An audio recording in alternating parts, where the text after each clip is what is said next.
Importance of फेनो क्या है वो मैं आज आपको दिखाता हूँ। कई बार एक्सरे पीएफटी काफ़ी हद तक नॉर्मल रहता है, पेशेंट के सिम्टम्स भी इतने ज़्यादा नहीं हो पाते और डायग्नोज करना बड़ा मुश्किल हो जाता है।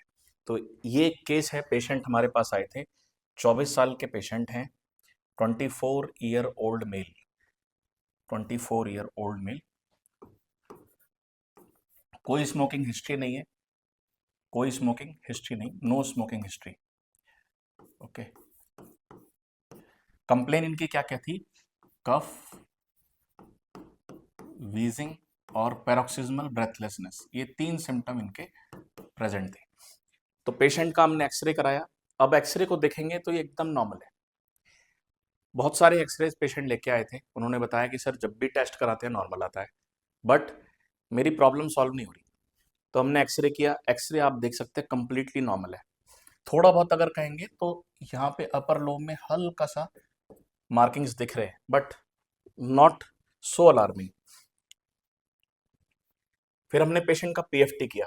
अब पीएफटी भी अगर देखें तो इसमें ऑब्स्ट्रक्शन आ रहा है। पीएफटी के ग्राफ को अगर आप देख सकते हैं तो नॉर्मल हमारा ये होना चाहिए, पेशेंट ने यहाँ पे किया है। ओके, तो अप्रोक्स 30% जो FEV1 है वो 71% आ रहा है। FEV1 71%, और चेंज अगर हम देखें तो 12% का चेंज था। तो दोनों क्राइटेरिया हमारे अस्थमा में जा रहे हैं, बट इतना अलार्मिंग नहीं है। बट ग्राफ को देखें, कॉन्वेक्स से स्कूप बन रहा है, तो कहीं ना कहीं एयरवे ऑब्स्ट्रक्शन है।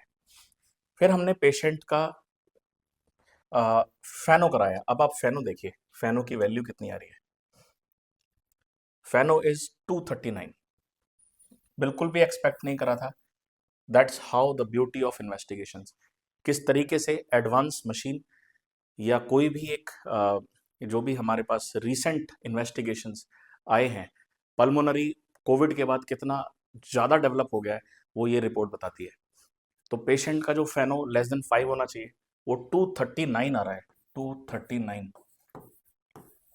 तो पेशेंट को हमने इनहेलर स्टार्ट किया, ICS लाभा स्टार्ट किया, और 15 दिन के बाद ड्रास्टिक इम्प्रूवमेंट, पेशेंट का कफ भी चला गया और जो सांस फूल रहा था वो भी चला गया, वीजिंग नहीं थी।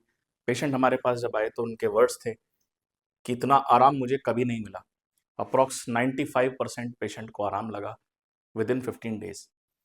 तो जब हम इन्वेस्टिगेशन बेस्ड प्रैक्टिस करते हैं तो रिजल्ट बहुत अच्छा जाता है, मेडिकेशंस हमारे कम हो जाते हैं। तो यही फैनो ने हमें बताया, और यही लर्निंग लेसन है कि फैनो एक बहुत एडवांस मशीन है, टेस्ट है, जो इयोसिनोफिलिक ब्रोंकियल अस्थमा को डायग्नोस करती है।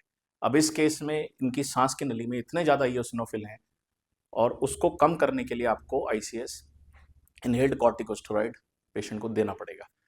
So that is the learning lesson.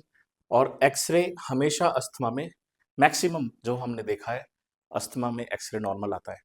तो कभी भी खांसी के साथ पेशेंट आए, एक्सरे अगर नॉर्मल है तो वो एंड नहीं है, उसके आगे भी हमें काफ़ी सारे इन्वेस्टिगेशन करने पड़ते हैं। So thank you so much. मैं doctor Harendra Kumar, lung super speciality centre और पल्मो क्रांति मेरठ में इसी तरीके से वीडियोस हम लोग डालते रहेंगे और पल्मोनरी की अवेयरनेस को फैलाते रहेंगे।